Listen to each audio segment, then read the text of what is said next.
ዳር 12 ቀን የሊቀ መላኩ የቅዱስ ሚካኤልን ዓመታዊ ክብረ በዓል በታላቅ ድምቀት እናከብራለን።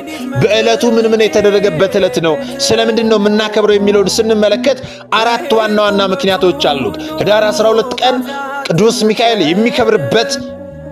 የምናከብርበት ምክንያት አራት ዋና ዋና ምክንያቶች አሉት።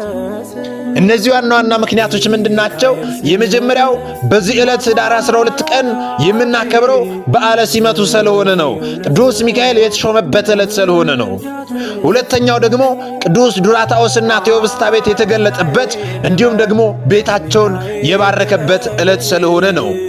ሶስተኛው ደግሞ እስራኤልን ከግብፅ እየመራ ወደ ሀገራቸው ያስገባበት ዕለት የሚታሰብበት ዕለት በመሆኑ ነው። አስተውል እግዚአብሔር ቤተሰቦች።